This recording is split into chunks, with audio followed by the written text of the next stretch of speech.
Bonsoir, bonsoir. Donc merci à toutes et à tous de participer à ce débat qui s'inscrit dans le programme Reconstruire ensemble de La République en marche. Donc ce programme a commencé le 20 avril et il va s'étendre sur 10 semaines avec comme objectif de formuler pour la fin du mois de juin des propositions concrètes, et avoir un positionnement de La République en marche qu'on mettra au débat public et qu'on transmettra à l'exécutif. Ravi de vous retrouver pour cette conférence débat numéro 7 sur le thème de la santé. Je voudrais tout d'abord remercier nos deux invités de ce soir d'avoir répondu présent à cette invitation. Et nous allons prendre une heure pour échanger sur des questions autour du thème de la santé.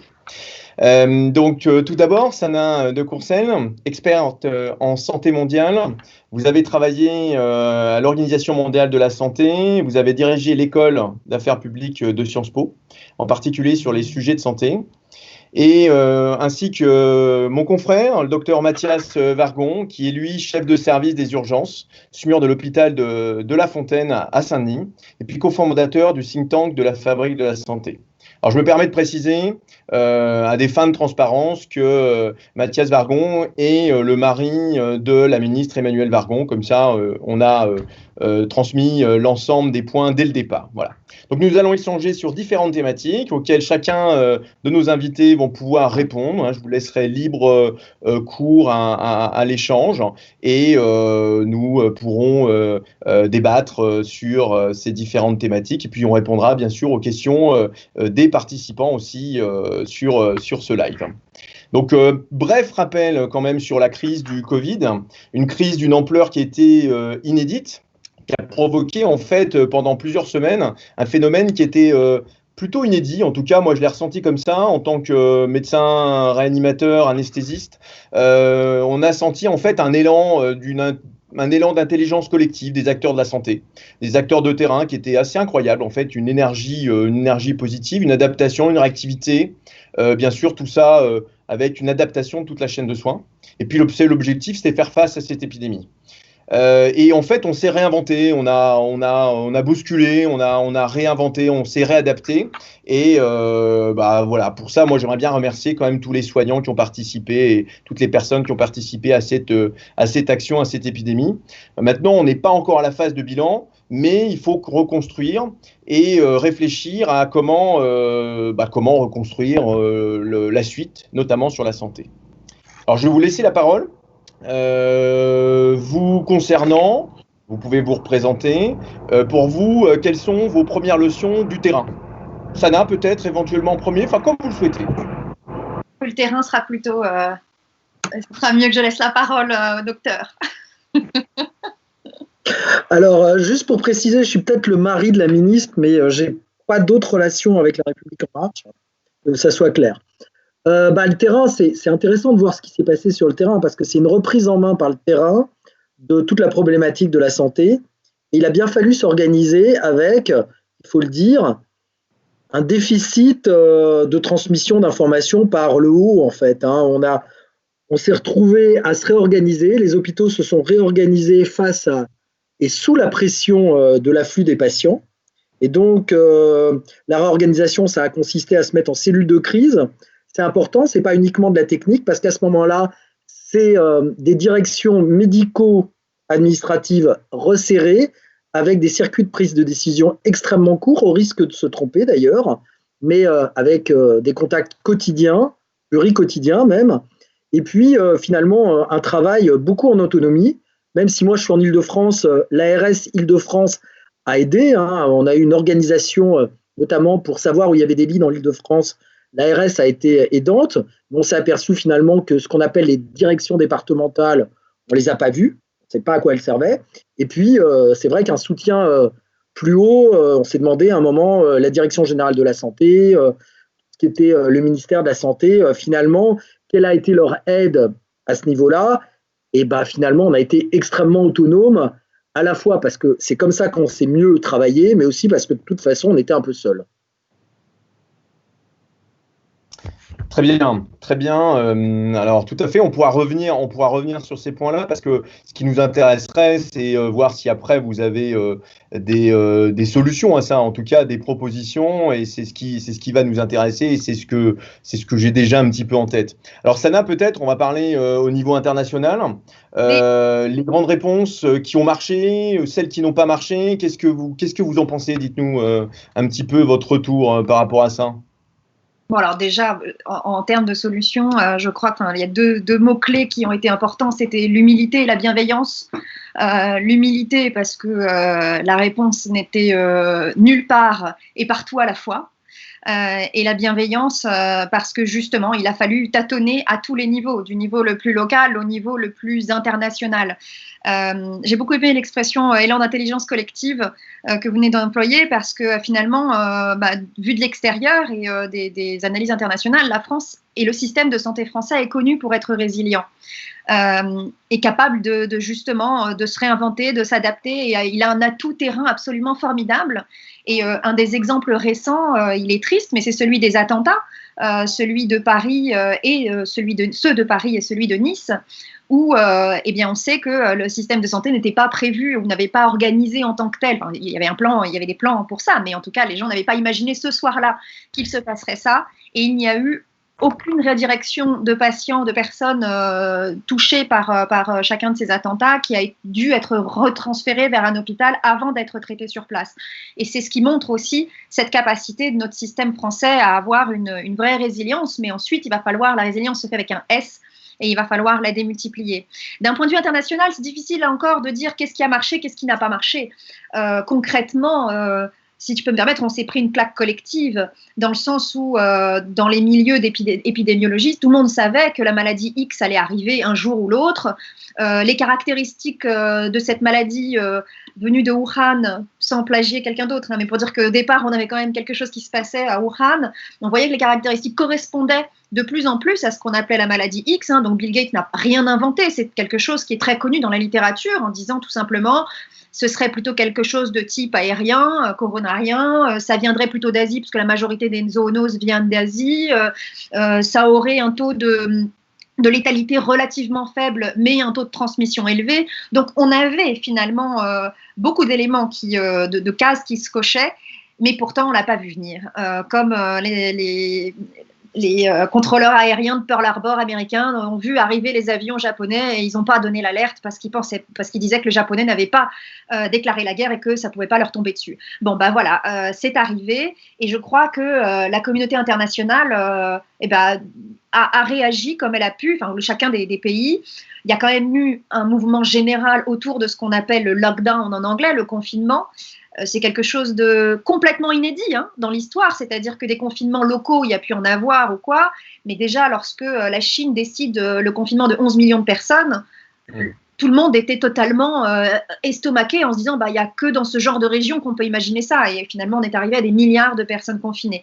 Donc rien ne pouvait imaginer la trajectoire qu'on a vécue, pourtant elle était imaginée par de nombreux scientifiques. Maintenant, on a aussi un mouvement mondial autour de la question des crises sanitaires. L'OMS et les questions de santé mondiale sont nées du fait du lien justement de cette tension entre le commerce et la santé.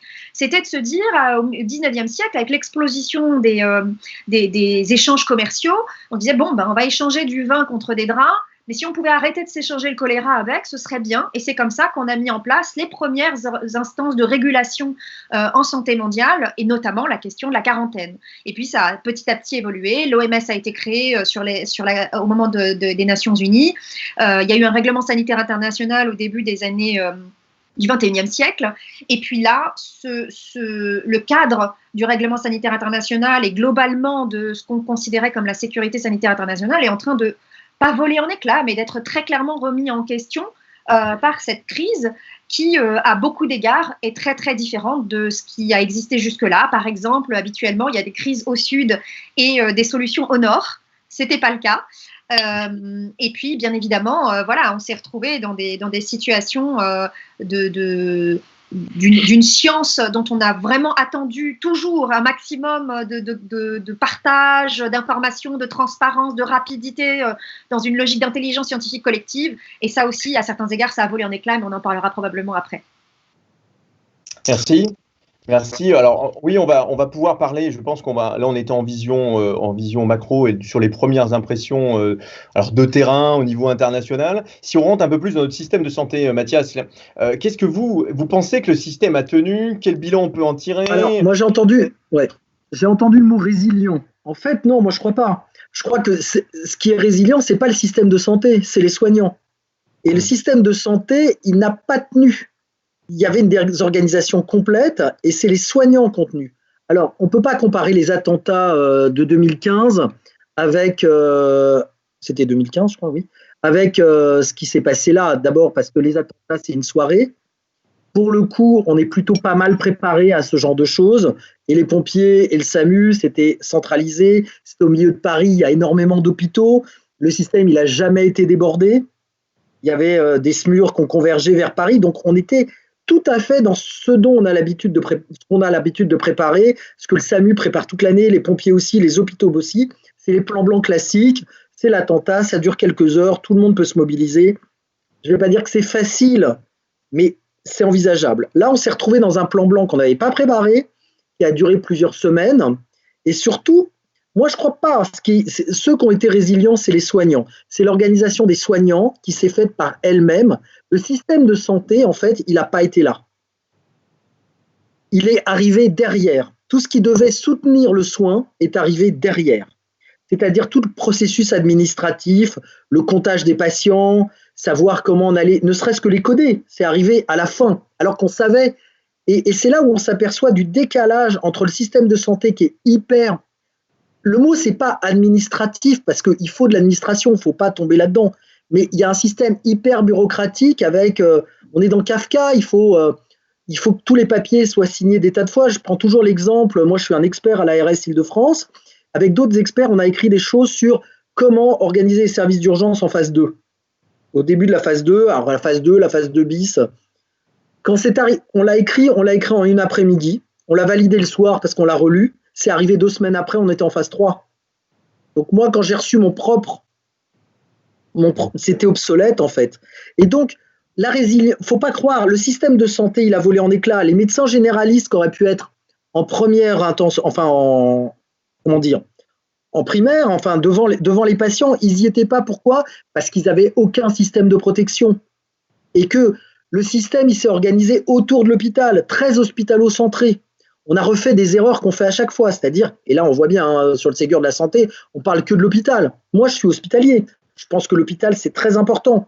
Mais l'hôpital tout seul, depuis 20 ans, il tient le système, on fait croire qu'il tient le système de santé, et donc il prend sur ses épaules ce que les autres ne veulent plus faire, ne peuvent pas faire. Et là c'est exactement ce qui s'est passé. Et on s'est réorganisé dans les hôpitaux, on a été obligé de voir tous ces patients-là qui consultaient, qui n'étaient pas graves, on les a quand même pris en charge. Alors quand je dis les hôpitaux, c'est les cliniques aussi, les cliniques privées. Dans mon coin, en tout cas, on n'a pas eu de souci, on a travaillé en bonne intelligence avec les cliniques et ça s'est fait sur des coups de fil. Il n'y a pas eu besoin de s'organiser. Et là aussi, on s'aperçoit que le système de santé, on nous explique qu'on a des ARS départementales qui sont là pour nous organiser entre nous. Heureusement qu'on n'a pas eu affaire à eux. On s'est organisé avec des coups de fil. Donc moi, je suis extrêmement critique sur ce qui s'est passé parce qu'en réalité, toute l'aide qu'on aurait dû recevoir, elle s'est transformée en bureaucratie on avait l'impression que l'administration nous courait derrière. Et encore une fois, je ne veux pas faire d'anti-administration. Moi, j'ai trouvé qu'il y avait eu des initiatives de l'ARS Île-de-France qui étaient excellentes, dans le sens où on nous a aidés. Mais il faut faire très attention à ça. Et je pense que la résilience, dire « le système de santé est résilient », non. On s'est retrouvé finalement face à des soignants qui, pour une fois, notamment les urgentistes, on fait le boulot pour lequel on les a formés. Non, mais c'est important parce que les autres spécialités n'ont pas fait ça. On s'est retrouvé avec des chirurgiens qui ont passé leur vie au téléphone, à réorganiser les lits. Dans plein d'endroits, c'est ce qui s'est passé. On s'est retrouvé alors des réanimateurs qui ont fait de la réanimation, mais pas forcément à l'endroit où ils en faisaient d'habitude. Des anesthésistes qui ont fait de la réanimation. Des médecins spécialistes qui ne faisaient plus leur spécialité.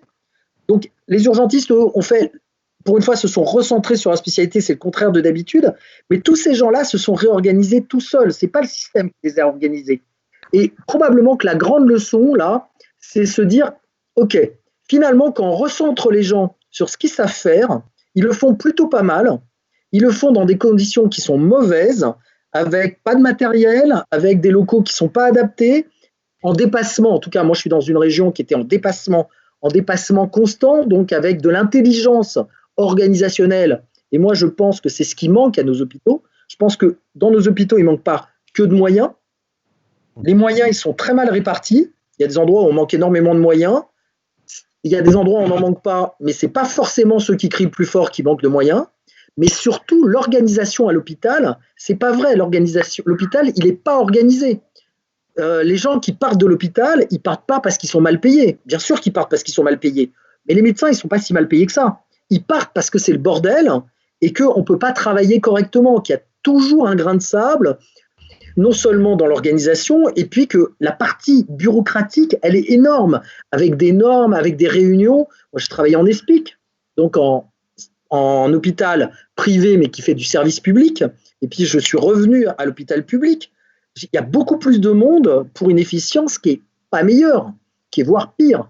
Donc, il faut faire très attention à ce qu'on dit. Je pense que ce que ça a révélé, ce n'est pas la résilience du système de santé, c'est justement toutes ces carences à ce système de santé, des carences qui ont été, pas réparées, mais qui ont été, je cherche le mot, palliées, voilà, on a pallié à ces carences, et c'est l'organisation, c'est l'humain qui a pallié à ces carences. Et bien évidemment, quand on parle je vous rejoins totalement sur la question ce sont les soignants, mais enfin, les systèmes, ce sont les soignants, d'abord et avant tout. Et ensuite, il y a en effet des couches d'organisation, de bureaucratie, d'administration, ce que vous voulez. Mais sans doute que là-dessus, il y a eu peut-être plus de défaillances encore que sur le terrain. Mais ce qui m'intéresse dans ce que vous venez de dire, c'est aussi que finalement, vous dites oui, mais on sait faire pour le plan blanc, on sait faire pour les attentats terroristes ou quoi. Ce n'est pas du tout le cas dans la plupart des pays du monde. Je dis bien la plupart des pays du monde. Et donc, on a su, à un moment donné, et c'est en fait lié notamment aux attentats des années 90 et de Châtelet, qu'on a eu un certain nombre de... c'est toujours quand il nous arrive une première fois quelque chose qu'on se dit, la deuxième fois, on va essayer d'être un peu moins non préparé ou un peu plus malin, etc. Et donc, là-dessus, j'aimerais vous donner le cas de 2 pays qui ont eu quand même des réactions ou des résultats qui ont interpellé. C'est la Corée du Sud d'abord, alors avec les affres et les hauts et les bas qu'on voit, mais la Corée du Sud, tout de suite, on s'est dit, oulala, incroyable, ils ont eu en plus un énorme cluster, puisque comme nous, il y a eu un rassemblement religieux et puis énormément un spread, enfin je ne sais plus comment on dit en français, pardonnez-moi, une contagion énorme à la suite de ça. Et en fait, la Corée du Sud a su assez rapidement juguler. Pourquoi? Et parce que quand on les appelait, ils nous disaient tout de suite, oui, mais parce qu'en fait, nous, on a eu les crises de H1N1 et de SARS en pleine tronche, que ça a été délétère vis-à-vis de nos opinions, que les politiques ont explosé, ont sauté après ça. Et donc, on s'était dit, plus jamais. Et donc, au premier moment où c'est passé, où sont arrivés les cas, et notamment les cas majeurs, le pays était prêt parce qu'il avait leur équivalent de plan blanc, finalement, pour les zoonoses et les maladies émergentes de ce type. Donc, comme quoi, hélas, on est toujours meilleur quand ça nous arrive pour la deuxième fois. Et l'autre pays que je voulais donner, pour dire quand même que le système et le système avec ces hommes peut avoir aussi structurellement des capacités de réponse, c'est bien sûr l'Allemagne. Alors, en allant un petit peu plus loin que ce qu'on dit habituellement, parce qu'on entend toujours parler de l'Allemagne avec ses lits de réanimation nombreux, qu'ils font beaucoup de tests, qu'ils ont tout de suite une stratégie de test, parce qu'ils ont une industrie aussi qui était capable de le déployer rapidement. Et en fait, pas seulement. Pas seulement, parce que quand on regarde les chiffres de personnes décédées du Covid, à peu près, le nombre de cas dans les premières semaines était très similaire entre la France et l'Allemagne. Donc, vraiment, on peut considérer qu'on est sur une comparaison relativement équivalente. Et à un moment donné, c'est le décrochage qu'on a en Allemagne, c'est le nombre de morts, qui est beaucoup moins important qu'en France, au-delà de 65 ans. Et en fait, ce qu'on se rend compte, c'est que c'est le système d'accompagnement des personnes âgées qui est efficace en Allemagne et qui, avant même le confinement, a su, entre guillemets, confiner déjà les personnes fragiles, c'est-à-dire les personnes les plus âgées. Ces personnes sont moins en EHPAD qu'en France. Ces personnes ont des soutiens par des professionnels de santé ou des accompagnateurs de vie qui les connaissent, qui savent leur permettre de contenir finalement la personne à domicile tout en lui prodiguant les soins dont elle a besoin. Et finalement, à un moment donné, en Allemagne, le décrochage a eu lieu parce qu'on a tout de suite su faire barrage vis-à-vis d'une des populations vulnérables majeures qui étaient les personnes âgées. Donc ça, c'est un sujet qui peut être intéressant aussi pour la France, déjà de sortir du tabou des personnes vulnérables et de dire qu'on va faire une seule santé pour une seule population. Et deuxièmement, de se dire que sur la question du vieillissement de ce type de maladie, dont en général toutes les maladies nouvelles, en général les personnes âgées font partie des populations vulnérables, ça peut nous interpeller pour la suite. Alors, je trouve ça extrêmement intéressant. On va revenir sur ces inégalités dans le domaine de la santé. Moi, ça me plaît. C'est un point qui me paraît extrêmement fort.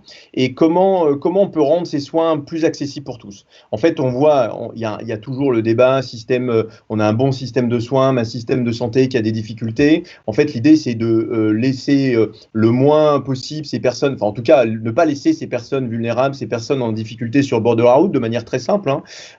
Qu'est-ce que la crise nous a apporté par rapport à ça? Est-ce que on va pouvoir qu'est-ce que ça nous dit sur notre système de santé? Est-ce que par exemple, Mathias, là-dessus, le Ségur de la santé va pouvoir y répondre?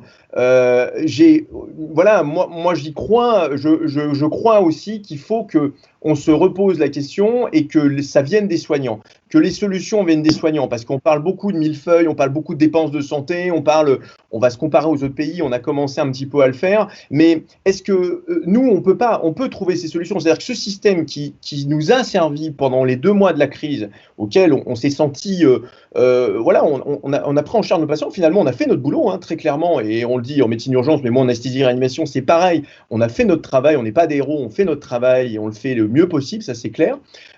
Est-ce que le Ségur de la santé, pour y répondre, est-ce qu'on a d'autres solutions par rapport à ça, pour qu'on ait le moins de personnes vulnérables sur le bord de la route, quoi, très clairement? Alors moi, j'ai pas d'idée de ce que va être le Ségur de la santé. J'ai un peu du mal à y croire parce que on a déjà eu les plans. Je crois que c'était Santé 2022, puis avant on avait un Santé, je sais plus quoi, 2017, je crois. Et donc Santé 2022 est toujours en cours. Hein, ça sera. Oui, ça oui, continue, j'ai bien là. compris. Mais ce que je veux dire, c'est qu'à chaque fois, on a des plans, et là, je sais pas, en un mois et demi, on va refonder toute la santé. J'y crois pas du tout. Et d'autant plus que ce que la crise elle a révélé. Et quand on parle des personnes âgées, justement, c'est un très bon exemple. Parce que les personnes âgées en EHPAD, et effectivement en France, on a du monde en EHPAD, ça fait très longtemps qu'on sait que ça marche. Alors, nous, on le sait en tout cas, que ça ne marche pas en EHPAD. Moi, je m'occupe aussi de l'activité des urgences en Île-de-France, et on voit très bien que les personnes âgées, elles viennent le lundi, un peu comme tout le monde, mais surtout, contrairement aux autres, on a un ressaut le vendredi. Et le vendredi, c'est quoi? C'est toutes les personnes âgées qui ne peuvent pas rester le week-end. Et ces personnes âgées, elles ne viennent pas du domicile le vendredi. Elles viennent des EHPAD, justement. Des EHPAD qui sont sous-médicalisés, dont on sait que le mode de financement, c'est quand même très marrant, le mode de financement des EHPAD, quel que soit le prix que les familles payent, le mode de financement des soins, c'est le même. Et donc les EHPAD, qui sont des maisons de retraite médicalisées, elles n'ont de médicalisé que le nom, puisqu'elles n'ont ni médecin, ni même infirmière la nuit.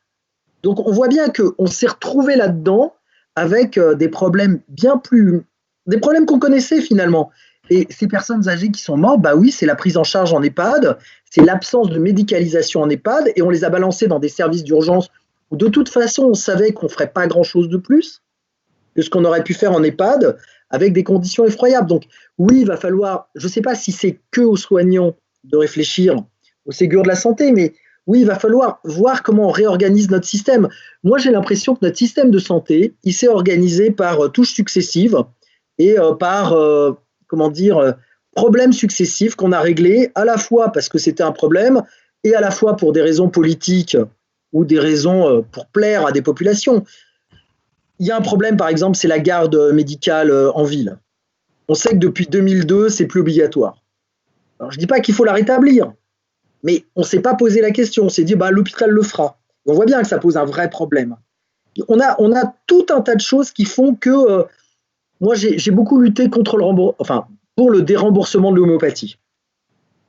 Eh bien, pourquoi on rembourse l'homéopathie ou d'autres choses? En fait, on n'a pas de projet général. Et je ne pense pas que le Ségur de la santé, qui est très hospitalo-centré en plus, va parler d'un projet général. La première question à se poser, c'est, et je pense que c'est une vraie question démocratique, c'est, OK, on paye tous notre sécurité sociale, qu'est-ce qu'on veut? Qu'est-ce qu'on veut comme soin? Alors, évidemment, on veut tout. Et je vois bien, il y a des gens, ils disent, bon, on va rétablir l'ISF, on va avoir de l'argent, on va donner ce qu'on donne à Renault, il faut le donner à la santé, pourquoi pas? Donc c'est très bien que ça, c'est du court-termisme et qu'on va courir derrière l'argent de plus en plus longtemps. La question, c'est qu'est-ce qu'on attend de l'hôpital et comment on veut qu'il soit organisé et qu'est-ce qu'on attend de la ville? Et alors, quand je dis l'hôpital, c'est aussi le public, le privé. Et comment on s'organise dans un parcours de soins des patients de façon à ce que ce parcours de soins de ces patients-là, il soit organisé pour eux et pas pour les soignants, parce que la grande tarte à la crème quand on discute, que ce soit les administratifs, que ce soit les politiques ou que ce soit les soignants, c'est on est tous là pour le bien des patients. Moi, je crois qu'à un moment, il faut qu'on arrête. Je crois que dans l'industrie, on a remarqué que le client il est mieux servi quand les employés sont bien dans leur peau. Donc, il va falloir s'intéresser aux gens qui participent à ce système de soins. Mais dans ce système de soins, se demander quel est le rôle de chacun, et le rôle de chacun, quel est son rôle dans le parcours de soins du patient. Et pas une concurrence. La T2A, par exemple, que moi j'apprécie beaucoup, parce que grâce à la T2A, les urgentistes ont retrouvé des lits. Faut pas non plus. Mais la T2A, elle a créé une concurrence. On se retrouve avec un système privé à l'hôpital, finalement, enfin un fonctionnement de type privé, sans en avoir l'organisation. On se retrouve à faire des choses dans lesquelles on n'est pas bon. Moi, je trouve que l'ambulatoire à l'hôpital, on n'est pas fait pour ça. On a une organisation trop lourde pour faire de l'ambulatoire. Or, on nous dit qu'il faut faire de l'ambulatoire. Ça se fait aux dépens des patients les plus fragiles. Tout ça, c'est une chaîne. Et je pense qu'à chaque fois, on n'a pas quelque chose qui se dit, OK, posons-nous et demandons démocratiquement aux gens qu'est-ce qu'ils attendent de leur système de santé. Est-ce qu'ils attendent qu'on rembourse l'homéopathie? OK, très bien, on a une enveloppe. Peut-être qu'il faut on augmente les impôts pour le système de santé, pour que tout le monde ait le droit à l'homéopathie, à l'ostéopathie, à je ne sais pas quoi, ou que tout le monde ait le droit d'aller aux urgences la nuit pour n'importe quoi. Et puis, on sait très bien que de toute façon, tout ça, ce n'est pas en faveur du patient. Et puis, on a aussi la prévention. C'est quelque chose qu'on ne fait pas du tout dans notre pays. Mais il y a quelque chose qui m'a frappé. On parle de la Corée du Sud. Moi, je suis allé en Corée du Sud une petite semaine, il y a quelques années. Donc, ça ne m'a pas permis de savoir ce que c'est que la Corée du Sud. Et je suis allé au Japon aussi. C'est des pays où on porte des masques. Les masques, vous en trouvez partout. Donc, en France, on n'a pas trouvé de masques, mais en Corée du Sud, des masques, vous en avez dans n'importe quelle petite boutique dans le métro. Et les gens ont l'habitude de mettre des masques. Donc, ça, c'est de la prévention. Avoir de la culture scientifique, de la culture médicale. Comment on peut demander aux gens de faire des choses? Ils n'ont aucune culture médicale, c'est quelque chose d'antérieur. C'est-à-dire que, et puis on s'en est aperçu là avec les histoires du soin, de l'hydroxychloroquine et tout ça. Pourquoi dans l'éducation, il n'y a pas une culture médicale? Savoir quand est-ce qu'on a besoin du médecin, quand est-ce qu'on n'en a pas besoin. Et puis refonder le système de santé, on n'en a pas parlé, mais dans plein de pays, et là vous allez me dire si j'ai tort, mais on a des corps intermédiaires. En France, on a des secouristes, les pompiers en vrai, on a du personnel de santé, des aides-soignants, les infirmières, et puis après on passe aux médecins. Dans beaucoup de pays, on a un corps intermédiaire qui s'appelle aux États-Unis Assistant Physician ou Nurse Practitioner. Voilà, et ça permet aussi des méthodes d'évolution des infirmières qui peuvent prescrire. En France, quand on a commencé à parler de ça, ça s'appelle les IPA, les infirmières de pratique avancée. Alors, on leur demande 2 années de plus, donc on atteint un niveau Master 2, c'est-à-dire exactement la même chose qu'un ingénieur. Et par contre, quand on a parlé de financement, on les paye des clopinettes. Tout ça, ça mérite une vraie réflexion. Et je pense que moi, je suis un petit peu sceptique sur le Ségur de la santé. Mais bon, je parle à l'AREM, donc je suis sûr que ça va être une grosse victoire. Mais voilà, je ne pense pas qu'en 2 mois, on va résoudre tous les problèmes de la santé qui courent depuis 25-30 ans.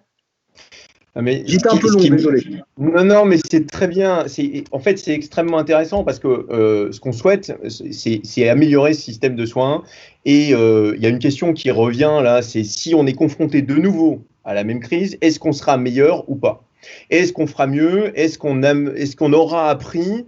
Et est-ce qu'on s'organisera différemment? Moi, il y a un point qui m'interpelle aussi, c'est cette nouvelle culture de la santé. Est-ce qu'il ne faut pas que les citoyens s'emparent de ça et qu'on fasse de la vraie prévention?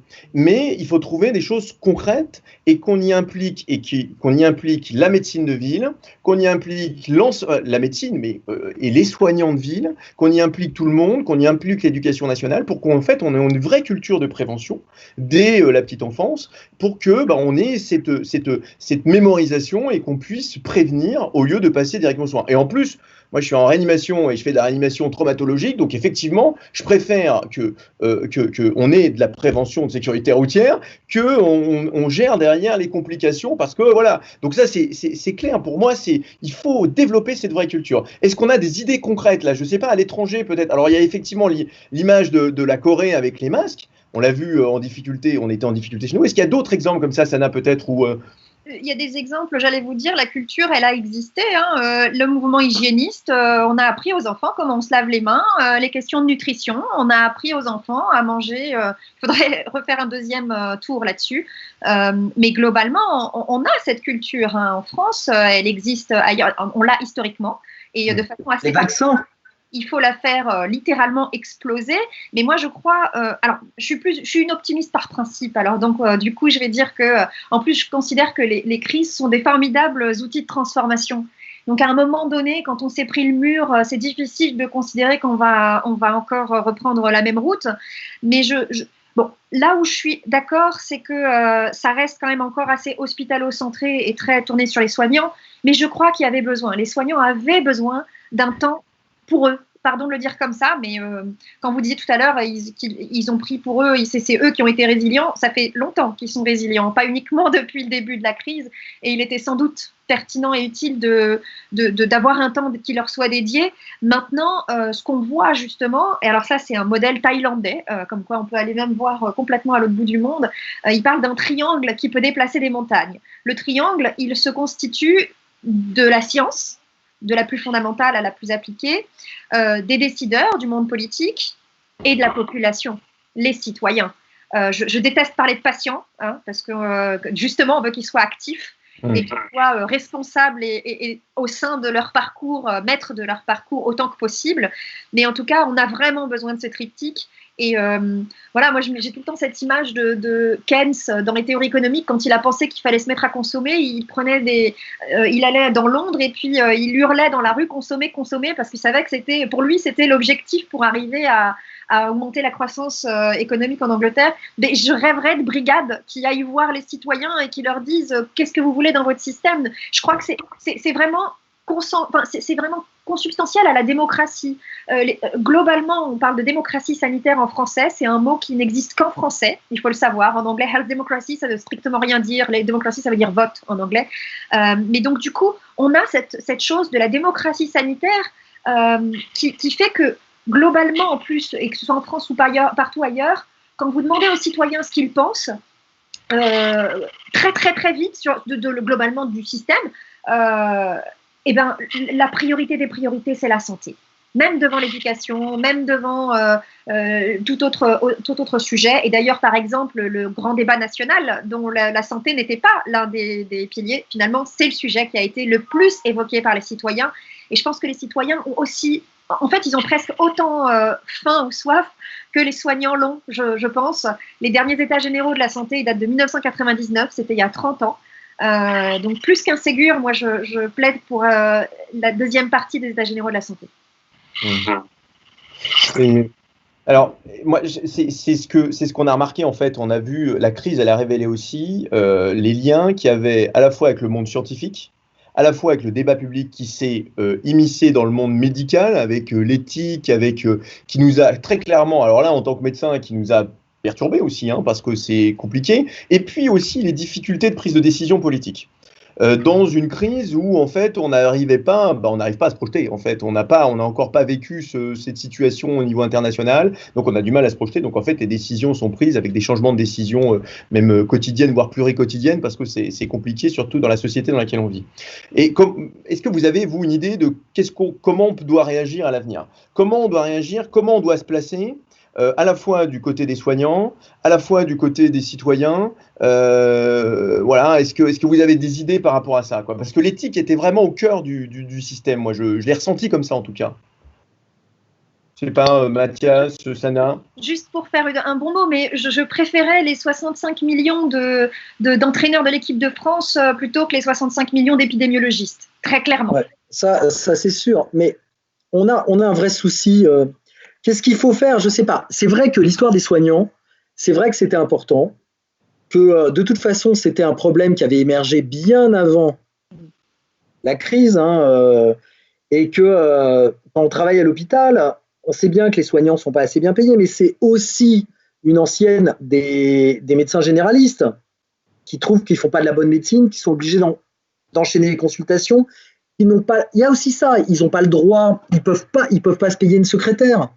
Et donc, je pense qu'on a un souci de vision aussi, c'est-à-dire que on a proposé que l'État, que les CPAM payent des assistants aux médecins généralistes qui sont des libéraux. Est-ce qu'on ne doit pas pouvoir faire différemment et qu'ils puissent eux-mêmes se payer des secrétaires? On est dans un système qui marche un peu sur la tête. On est tellement administré qu'on ne sait plus que les gens peuvent avoir, et là on s'en est bien rendu compte pendant la crise, on ne pense plus que les gens peuvent avoir eux-mêmes des initiatives.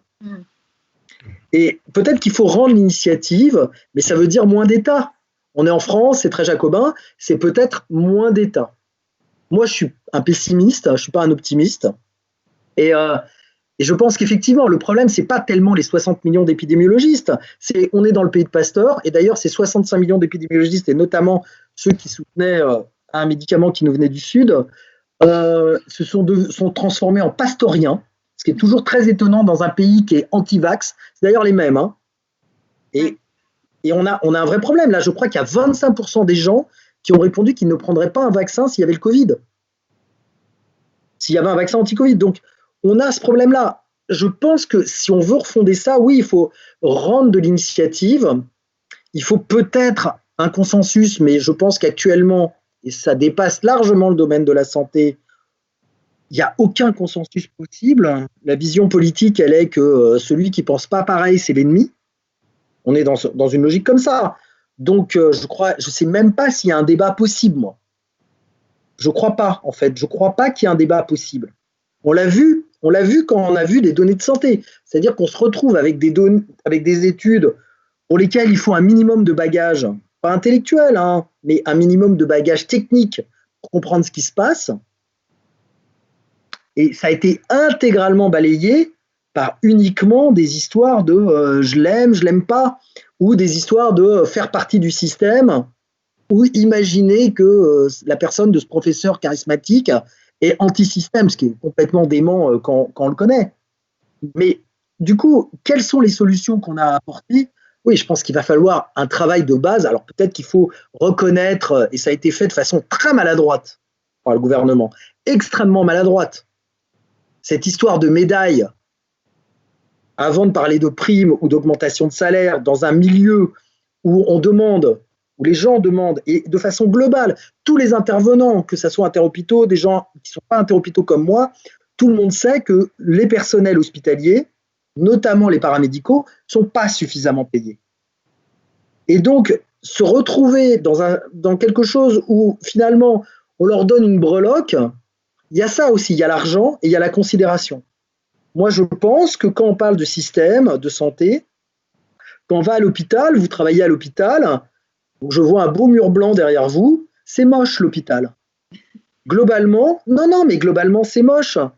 Moi, quand je vais dans des bureaux, dans des banques, dans des industries, n'importe où, les gens, ils travaillent dans des locaux corrects. Ils travaillent dans des locaux qui ne sont pas dégradés, ils ont des chaises de bureau, ils ont des ordinateurs qui marchent. Ça, c'est les conditions de travail aussi. Donc, permettons aux gens, mais c'est pareil pour les libéraux. Les libéraux ont des problèmes pour se connecter aux caisses. En fait, on passe notre vie, aussi bien à l'hôpital en ville, à régler des problèmes qui ne sont pas les nôtres. Donc on fait du brancardage à l'hôpital, ou alors on va réparer l'ordinateur. Mais en ville, ils se plaignent finalement exactement de la même chose. Ils n'arrivent pas à contacter l'URSSAF, ils n'arrivent pas à contacter la caisse. La caisse les traite très mal quand ils font trop d'arrêts de travail. Donc redonnons du respect aux soignants. Et le premier respect, c'est de les payer correctement et c'est de les considérer. Or, je suis désolé, mais moi, je pense qu'il y a une grosse déconsidération. Alors, des patients, finalement, pas tant que ça.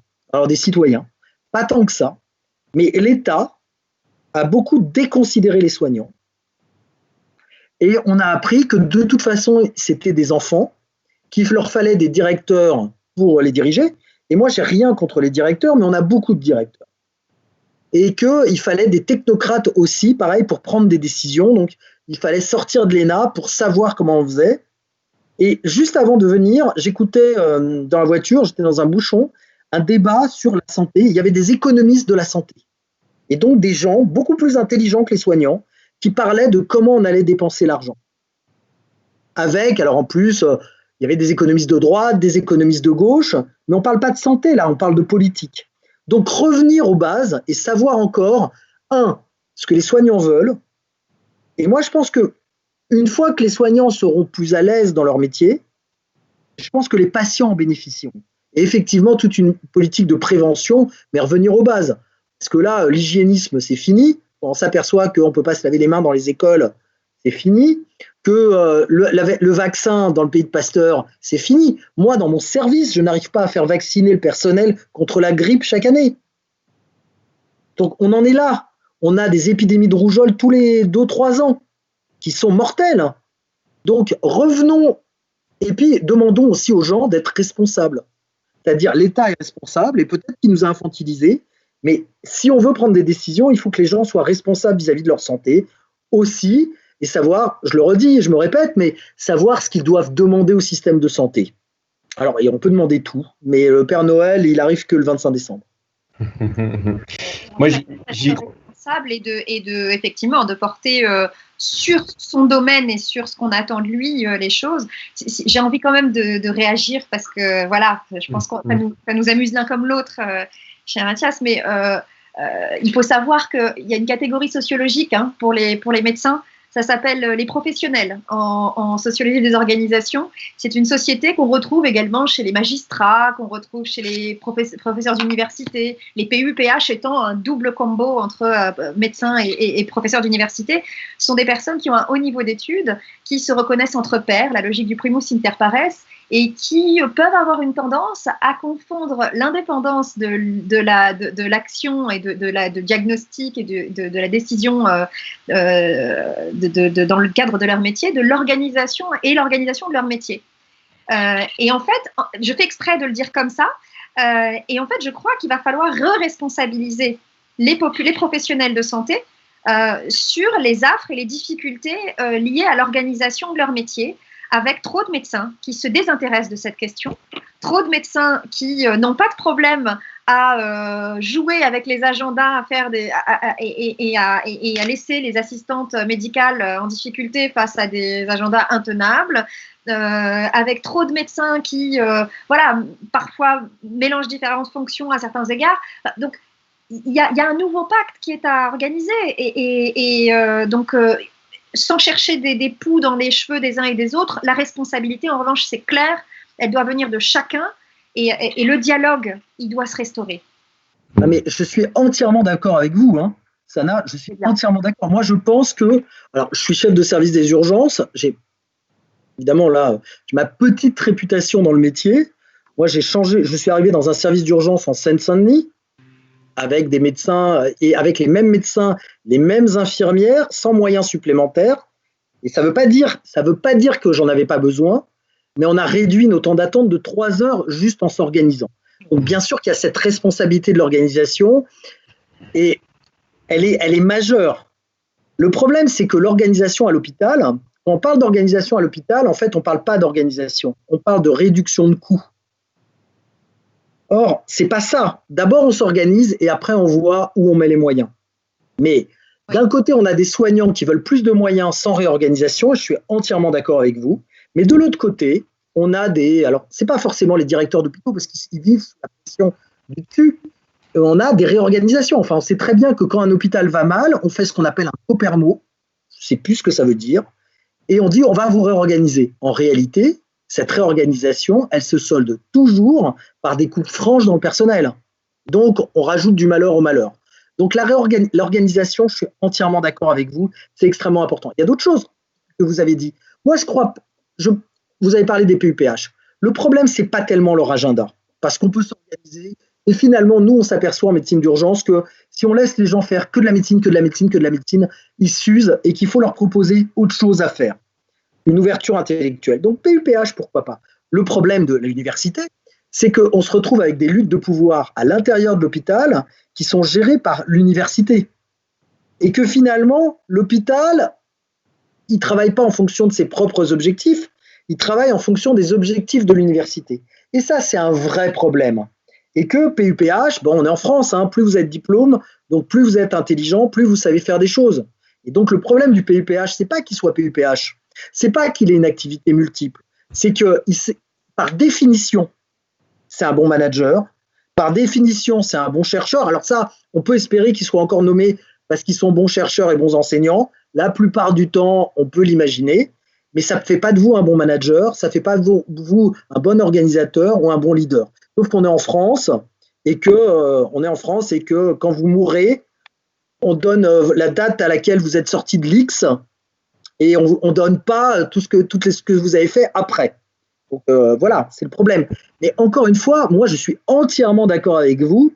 La base de la réforme de notre système hospitalier, pour le coup, c'est l'organisation, c'est savoir ce qu'on fait, mais ça va plus loin que ça. C'est est-ce que l'activité qu'on fait à l'hôpital, moi je suis désolé, mais il y a des activités qu'on fait à l'hôpital qui ne sont même pas de l'ambulatoire, qui sont de l'hospitalisation à domicile. On garde des patients, on fait venir des patients, on hospitalise des patients pour leur faire des soins sur un plateau technique qui est extrêmement cher. Alors, c'est le cas hein, pour les consultations de bas niveau aux urgences. Mais moi, je parle de patients hospitalisés, alors qu'en HAD, en hospitalisation à domicile, on rendrait un bien meilleur service à ces patients qui mangeraient beaucoup mieux parce qu'ils seraient chez eux, qui seraient beaucoup plus confortables et probablement qu'on pourrait organiser plus de patients. Et plutôt qu'avoir une liste d'attente à l'hôpital, il suffirait d'embaucher 1 ou 2 infirmières en plus parce qu'on n'aurait pas besoin d'agrandir la structure avec des lits supplémentaires, avec des mètres carrés supplémentaires. Donc, il y a une vraie réflexion sur l'organisation. Là, je vous rejoins parfaitement. Et je suis d'accord avec vous, ce n'est pas forcément les professionnels qui sont les mieux placés pour l'avoir. Il faut qu'ils participent à ça. Mais ce n'est pas non plus le problème, c'est que toute la structure administrative autour s'est complètement déjugée depuis 20 ans en parlant d'organisation et en ne faisant que de la réduction de coûts. Alors moi, je suis de nature aussi très optimiste et je crois beaucoup au Ségur de la santé. Je crois aussi à ma santé 2022, mais peut-être parce que je suis un optimiste progressiste et c'est ma vision de ça. Et je crois qu'il faut vraiment qu'on saisisse cette chance. En fait, je suis persuadé de ça. Je suis persuadé qu'on peut le faire. On a une problématique, on est médecin et je me rends compte là en échangeant qu'on a tendance à avoir des discours qui sont compliqués. Enfin voilà, je pense que pour les citoyens, ce qu'ils veulent, c'est des choses simples pour leur santé, pour leur avenir, pour se projeter. On a parlé un peu d'un point qui me paraît intéressant parce qu'il a une vision à la fois pour les citoyens, mais aussi pour les soignants. C'est le bien-être, c'est tout ce qui est santé mentale. Et je crois qu'on a énormément à faire derrière. Je crois que ça va être vraiment… j'espère qu'on va avoir cette réflexion de changer les mentalités et qu'on va pouvoir avoir une prise de conscience avec cette crise. Alors, chez les soignants, il y a une vraie difficulté. Dans la population, il y a une vraie difficulté. Il faut vraiment qu'on arrive à se reprendre par rapport à ça. Je ne sais pas, vous avez un avis de manière… bref, c'est des questions qui reviennent. Hein, c'est des questions qui nous concernent tous. Vous avez une idée Plus précisément, je n'ai pas bien compris la question en fait. Non, sur le comment améliorer, comment prendre en charge cette santé mentale, comment c'est compliqué. Alors là, parce la que... santé mentale, c'est une catastrophe nationale. Si on parle, non, mais moi, je suis dans un des départements les pires de France, probablement, avec, pour des raisons culturelles aussi, des diagnostics très tardifs, pas d'entourage, mais moi, j'ai régulièrement des patients qui passent 1 nuit, 2 nuits, 3 nuits dans mes urgences, qui sont des patients dangereux pour eux et pour les autres, qui passent 3 nuits attachés sur un brancard, c'est-à-dire dans des conditions bien pires que n'importe quel criminel, alors qu'ils ne sont pas des criminels, dans l'attente d'une place. Donc c'est une catastrophe. Alors ça, c'est pas un Ségur de la santé qu'il faut faire, c'est un Élysée de la santé. Parce que là, c'est un drame total. On recrute pas de psychiatres, ou alors des psychiatres qu'on a récupérés. À un moment, on embauchait des médecins étrangers, et Dieu sait que je défends les médecins étrangers, mais on embauchait des médecins étrangers qui étaient des chirurgiens pour en faire des psychiatres en France. C'est quand même dramatique. Dramatique. Il y a eu une désertification de la psychiatrie en France qui est dramatique. Et en termes de santé mentale, je pense que c'est un drame total, notamment alors, en Seine-Saint-Denis, c'est abominable. Et les équipes font ce qu'ils veulent, font ce qu'ils peuvent en fait. Et donc on se retrouve en conflit avec des gens qui sont au bout parce que nous on pense qu'ils ne font pas assez. Et puis voilà, c'est vraiment, alors là, je pense que personne ne s'y intéressait parce que d'abord la maladie mentale ça fait peur, que généralement ces patients-là ne votent assez peu. C'est pas tout à fait ça. C'est des patients qui sont très paupérisés. Quand on a une vraie maladie mentale, on ne peut pas travailler, on est désocialisé. C'est une des conséquences. Donc je pense que oui, ça a été abandonné complètement, quoi. Il faut peut-être qu'on se serve aussi de bilan de cette crise pour refaire le point sur ça. Moi, ils ont été abandonnés pendant la crise aussi. Hein. Oui, on a parlé des AVC qui ne venaient pas, on a parlé des infarctus qui ne venaient pas. Alors on a parlé des gens qui avaient des problèmes de confinement. Très bien. On a beaucoup moins parlé des gens qui avaient des maladies mentales et qui se sont trouvés complètement déstructurés, qui avaient leurs petites habitudes et qui se sont malgré tout trouvés complètement déstructurés par le confinement. Et là, on voit que ça explose en ce moment. Hein. Généralement, si je me permets de rebondir là-dessus, effectivement, enfin, globalement, même à l'échelle internationale, les questions de santé mentale ont été sous-exploitées et on voit un regain dans les Nations Unies et notamment à l'OMS sur ce sujet. Et d'ailleurs, une conférence internationale devrait être accueillie. Elle devait être accueillie en novembre à Paris. Normalement, du coup, ce sera plutôt en 2021, mais il y a vraiment une volonté d'investir un peu plus ce thème-là, et tant mieux, je crois. Mais plus généralement, en effet, moi, j'ai beaucoup aimé l'expression flatten the curve. Vous savez, c'était de dire d'abaisser la courbe pour que le système de santé résiste au moment de la crise. Et en fait, j'aurais aimé qu'on dise abaisser les courbes. Parce qu'en fait, pendant les travaux, la vente d'autres maladies continue.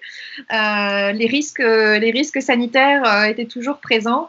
Et on risque de se prendre une double peine. Alors bien sûr, c'est encore plus violent et virulent dans les pays du Sud qui ont des systèmes de santé vraiment très fragiles. Mais en France, on le voit bien. Enfin, c'est quelque chose qu'on risque de se prendre comme rarement. C'est-à-dire que jusque-là, des personnes qui avaient une tumeur dans la gorge qui était pratiquement une deuxième tête qui sort, on le trouve dans des déserts médicaux ou chez des populations très particulières. On risque de le trouver dans des endroits auxquels on n'imaginait pas du tout dans les semaines qui viennent. On voit bien qu'il y a un certain nombre généralement, donc là, pour le coup, l'OMS a vraiment insisté sur 3 aspects qui sont les conséquences négatives de la crise sur les autres services de santé essentiels. La question donc, des inégalités, je crois qu'on en a un petit peu parlé tout à l'heure, mais bien évidemment, là aussi, c'est une forme de double peine. Hein. Toute personne, toute population vulnérable pour 1000 raisons se sont retrouvés encore plus face au Covid et avec les risques qu'on connaît. Et puis, le 3e point, c'est l'investissement. L'OMS parlait d'investissement dans les soins de santé primaires, ce qu'on appelle les soins de santé primaires. Et au-delà, la prévention me paraît très importante, mais cette question aussi des soins de santé primaires, dans une logique vraiment complètement imbriquée, serait intéressante à revoir également en France. Je crois qu'il y a le plan justement sur les 1000 premiers jours, par exemple, qui sont censés justement caler un petit peu la politique de prévention, de soins et de refondation un petit peu du parcours de soins et de santé d'un individu. Je crois que plus généralement, il va falloir aussi faire en sorte qu'on ait vraiment une continuité dans les services et des services de soins de santé primaire qui soient forts et valorisés. Et dernière petite chose, parce que je m'en voudrais si je ne le dis pas, il y a quand même une féminisation aussi du métier qu'il faut prendre en compte, et notamment de la médecine générale. où on voit que quand on regarde, il existe des enquêtes régulières sur la sociologie, enfin pas la sociologie, mais la situation des médecins généralistes en France. Et on voit que ce sont plutôt des femmes qui, du coup, ont plus de difficultés à aller dans des régions où le conjoint, et même si ce sont des hommes d'ailleurs, où le conjoint ne peut pas travailler, qui ont besoin d'être dans des endroits où il y a des écoles, qui préfèrent la pratique collective à une pratique individuelle. Et là aussi, le genre ne porte pas, mais plus généralement, il y a quand même une évolution de la sociologie et même des souhaits des médecins eux-mêmes. Et donc, je pense que même ça, le contrat social finalement autour du métier de professionnel de santé en général doit être rediscuté. Donc, peut-être pas juste la breloque, peut-être pas non plus juste l'argent supplémentaire, mais là encore un contrat social un peu plus large. Bien sûr. On finira. Je reprécise un moment, Mathias. En fait, il y a eu un souci apparemment sur le titre. Donc, vous êtes bien chef de service des urgences SMUR de Saint-Denis. Voilà. Donc, on précise de le répéter. Sauf si je me suis fait virer depuis tout à l'heure, mais oui. Non, apparemment non. Mais je crois que c'est dans l'intitulé, dans la place. Enfin, en tout cas, non, il n'y a aucun problème par rapport à ça. Mais je voulais quand même le repréciser. On va finir sur cette thématique-là parce que, en fait, on va essayer d'ouvrir quand même sur les perspectives. On parlait, on a beaucoup échangé sur notre système de santé français. Est-ce qu'on peut parler de l'Europe de la santé? Est-ce que vous y croyez, Sana? Enfin, moi, je crois à ça. Je suis pro-européen de par mes origines, de par mes choix et de par, voilà, je pense que notre échelon maintenant, il est européen. On a eu des difficultés et on a encore les difficultés avec les médicaments, les tensions sur les médicaments, des tensions très fortes sur les médicaments, notamment anesthésiques, de réanimation. Donc, cette crise nous a montré qu'on avait des difficultés sur les dispositifs médicaux. Est-ce qu'il faut parler de souveraineté européenne? Est-ce qu'on peut parler d'une Europe de la santé? Je sais pas, Sana, votre avis, Mathias aussi d'ailleurs, et puis je crois qu'on s'arrêtera là parce que ça fait après, à part si vous avez d'autres questions par rapport à ça. Non, mais clairement, donc effectivement, je vais reprendre juste les bases. Les questions de santé ne sont pas dans le mandat de la Commission européenne. Donc, dans la construction européenne, la question de la souveraineté sanitaire est restée à l'échelle des États membres pour 1000 raisons et qu'il ne s'agit pas de rediscuter complètement. Mais donc, c'est quand même un vrai enjeu post-crise, bien évidemment. Ce qu'on voit aussi, c'est que là aussi, pour revenir au point de départ, il y a eu des pays qui n'imaginaient pas. Il y a eu une situation asiatique et en fait, on s'est pris le coup derrière la tête quand on a vu l'Italie exploser, en vrai. Et quand on a vu l'Italie exploser, il a fallu tous réagir très très vite. Et évidemment, dans ces cas-là, quand sa propre maison brûle, c'est difficile d'essayer d'être pompier avec le voisin. Mais je trouve quand même que les choses se sont peu à peu quand même un petit peu lissées et qu'il y a eu des choses, mais une fois de plus, c'était pas prévu à l'avance, il n'y avait pas de plan, il n'y avait pas le plan blanc de l'Europe de la santé, donc bien évidemment, on a fait les choses de briques et de broc, il y a eu des très belles choses, il y a des choses qui étaient pas beaucoup moins belles, qui ont pu exister au sein même de cette communauté européenne qu'on appelait une communauté jusque-là. Ça a manqué à certains moments. Maintenant, pour ce qui concerne les perspectives, donc déjà, il n'y a pas une seule vision de l'Europe. Il existe un ECDC, c'est le Centre européen de contrôle des maladies. On l'a pas entendu, on l'a pas vu. Ce serait quand même pas mal. Au moins d'avoir les chiffres chaque jour en plus de la Direction générale de la santé qui nous viennent de là, plutôt que de Johns Hopkins, une université américaine. J'ai une question, une suggestion. Et puis ensuite, donc ça c'est sur toute la question de la surveillance, toute la question de l'épidémiologie en général. Et il y a un deuxième sujet bien évidemment, c'est la question de la recherche. Parce que la recherche, c'est dans le mandat de l'Union européenne. Et en fait, à la suite d'une crise précédente, la France avait organisé un consortium qui s'appelle Reacting et qui permet assez rapidement d'avoir une communauté de recherche française qui agit sur les crises, et c'était le cas. Simplement, quand on s'est tourné vers nos collègues européens, on s'est rendu compte qu'ils n'avaient absolument pas ce type de dispositif, et c'est ce qui a mis par exemple en difficulté l'essai Discovery, qui n'est pas du tout arrêté, mais qui est plus lent que ce qu'on aurait imaginé, bien sûr, faute de préparation comme d'habitude. Et donc sur la recherche, je pense que l'Europe peut vraiment apporter quelque chose et passer la seconde sur la question de la santé. La question de l'industrie et donc de la souveraineté européenne, oui, je ne veux pas m'étendre énormément sur le sujet, mais les prochaines semaines et les prochains mois risquent d'être encore plus la lumière risque d'être encore plus vive sur le sujet et je crois que je n'imagine pas qu'on ne bouge pas. Et enfin, il y a un dernier aspect sur lequel je trouve qu'on n'a pas encore énormément fait avancer des choses, c'est l'Europe de la santé publique. C'est l'harmonisation, parce que l'Europe, c'est quand même censé être un lieu d'harmonisation des règles et des choses. Le monde médical, alors je ne sais pas si c'est à cause des médecins, hein, mais le monde médical est un monde qui n'a pas beaucoup envie d'Europe. Hein. C'est la profession qui s'est harmonisée le plus tard, la dernière en fait, de toutes les autres professions européennes en termes de reconnaissance des diplômes, etc. Et il y a eu une réticence des professions médicales absolument faramineuse. On l'a dépassée, bravo, tant mieux. Maintenant, je pense qu'il va falloir réfléchir aussi à une harmonisation de la santé publique plus généralement et de faire en sorte qu'on ait une seule santé, au moins sur les grandes lignes, et faire en sorte que l'échelle européenne soit... c'est un bassin de vie, l'Europe. C'est pas simplement une volonté de créer cette Union européenne. C'est d'abord et avant tout un bassin de vie. Et il faut le reconnaître en tant que tel et harmoniser un maximum, me semble-t-il. Oui, super.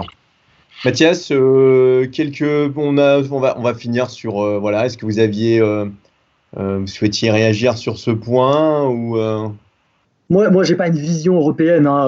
Je travaille dans un service d'urgence, alors c'est beaucoup plus. C'est déjà une vision à peine départementale. On est très loin de l'Europe. Moi, je pense que l'Europe des médecins, elle n'est pas prête encore. Mais pas seulement pour des raisons d'égoïsme professionnel, de centralisation. On s'est retrouvé face à la caricature de l'Europe. On en a parlé longtemps du plombier polonais. On peut parler de l'étudiant en médecine roumain. Et cette Europe qui dit, voilà, on va égaliser les diplômes, on s'aperçoit que finalement, il y a de grandes différences, qu'il y a des marchés de la formation qui se sont formés en Espagne, en Roumanie chez les médecins, avec des formations au rabais. Bon, c'est pas gentil de le dire, mais c'est vrai. Et que finalement, on se retrouve avec le pire de l'Europe, en fait. Et puis, pendant la crise, qu'est-ce qu'on a vu? On a vu qu'on se battait pour les respirateurs, on se battait pour les masques, et qu'il n'y avait pas quelque chose d'émergent sur l'Europe. Alors évidemment, ça a fini par... En fait, quand la situation de tout le monde s'est améliorée, alors c'est humain, hein, mais c'est pas l'Europe. Quand la situation de tout le monde s'est améliorée, alors on est devenu plus sympathique avec son voisin. Et parce que d'un seul coup, ça allait mieux chez nous. Et donc, il n'y a pas eu de solidarité. Dès le début, avec l'Italie, de toute façon, il n'y a pas vraiment eu de solidarité. On a considéré que les problèmes de l'Italie étaient des problèmes liés à leur niveau médical. Finalement, on verra à la fin ce qui s'est passé. Il n'y a pas eu de politique commune. On a confiné, déconfiné avec des politiques complètement différentes d'un pays à l'autre, avec la caricature de la Suède d'un côté, de l'Espagne de l'autre. Et donc moi, je pense que là, l'Europe, elle a montré en fait exactement ce que tout le monde lui reproche. C'est-à-dire, c'est pas pratique. C'est-à-dire que on en voit les défauts, on voit pas. Moi, je regrette. Moi, je suis convaincu que l'Europe, ça devrait être quelque chose d'important. Mais en fait, on a vu tous les pays. Chaque pays a refermé ses propres frontières. Je disais dans Le Monde récemment ce qui s'était passé en Alsace, où les gens circulent ou en Alsace ou en Espagne avec la France. En fait, c'est des villes qui sont transfrontalières. Et d'un seul coup, ils se sont retrouvés avec des frontières au milieu, avec la douane, Donc d'un seul coup, on a vu que en cas de crise, plutôt qu'il y ait une solidarité, chacun s'est refermé sur lui. C'est bien la preuve que, pour l'instant, cette idée européenne, elle est très administrée, encore une fois, et qu'on n'a pas ce sentiment d'être européen. Moi, c'est ma vision à moi. Alors, ça vole pas très haut, mais en tout cas, c'est comme ça que j'ai vu les choses. Mmh. Alors, c'est effectivement... Non, mais c'est intéressant d'avoir des retours. Effectivement, ça vole pas très haut. Ouais. Non, c'est intéressant d'avoir ces retours. Moi, je crois à l'Europe, mais je crois qu'il va falloir qu'on ait un ressaut sur les thématiques, sur les thématiques qui sont dans les prérogatives. Je crois qu'on va clore notre conférence débat, si vous en êtes d'accord. Moi, pour finir, je ne sais pas si vous auriez un mot sur l'enseignement de cette crise. Qu'est-ce que vous en penseriez? Qu'est-ce que vous en diriez? Moi, j'ai mon idée personnelle, mais la vôtre, pour conclure. Je ne sais pas, on a parlé de résilience, mais optimisme pour ma part. On a montré quand même qu'on savait se débrouiller, ce qui est quand même vachement positif. On a reçu la crise et on a montré qu'on savait faire, ce qui est quand même quelque chose d'important. Donc moi, je pense que ça, c'est le côté positif de la crise.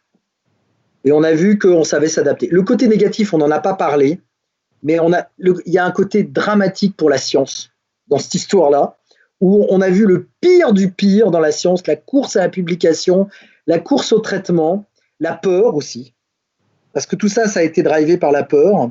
Et donc voilà, la conséquence de la crise, c'est que oui, le système, il a réussi à tenir, et donc on peut en être fier, vraiment on peut en être fier.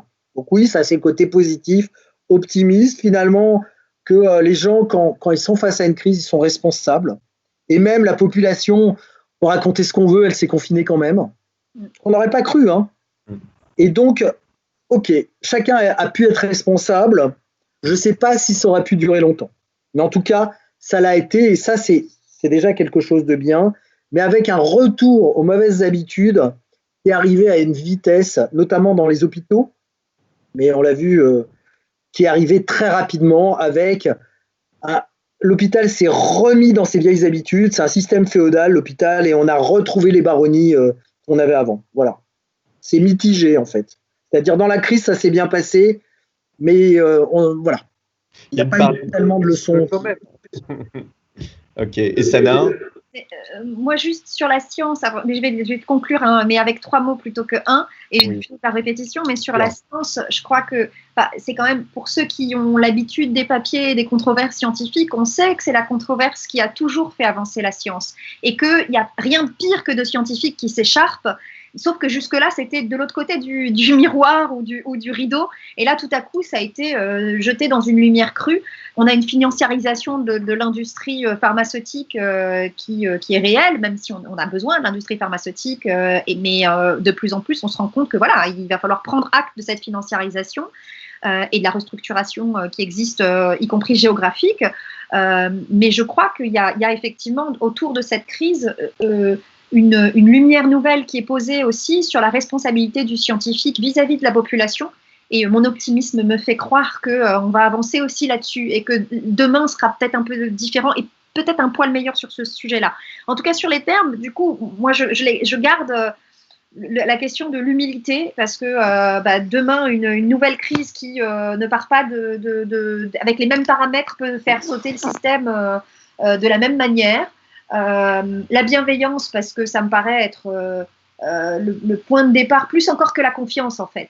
Pour moi, c'est le point de départ du dialogue entre les uns et les autres pour arriver à des solutions. Et puis bien sûr la démocratie, parce qu'il ne faut jamais, jamais, jamais penser que la démocratie est quelque chose qui est un bien acquis. Merci. Alors je crois que c'est sur ces mots forts que nous allons conclure, nos échanges. En tout cas, un grand merci infiniment d'avoir pris ce temps pour échanger sur ce sujet capital de la santé en post-crise. On voit qu'on a encore beaucoup de problématiques à régler, ça c'est clair. Si on peut effectivement, moi je donne juste ce point-là, il faut se responsabiliser, penser à la démocratie, ça c'est clair, avoir de l'humilité derrière, de la bienveillance, ça me paraît important, mais aussi de la responsabilité. En fait, on est tous responsables, professionnels, citoyens, et je crois que on peut arriver. Moi, je suis fier de notre système de santé, je suis fier des soignants avec lesquels j'ai bossé et je continue de bosser, et je suis fier de ce qu'on a pu faire, mais il y a encore beaucoup de choses à améliorer, c'est d'accord. Je veux garder cette note optimiste aussi parce que je crois que c'est important. Je vais croire à ce Ségur de la santé, et en tout cas, on va continuer à travailler. Avec ces points de controverse qui sont importants, hein, on est dans cette démocratie et c'est important qu'on puisse changer. Merci encore beaucoup. Merci à vous. Je vais vous souhaiter une bonne soirée à toutes et à tous. Merci à nos 2 invités. Et puis, au plaisir de se rencontrer, puis d'échanger de nouveau. Ça serait avec grand plaisir. Voilà. Merci. Merci. Merci.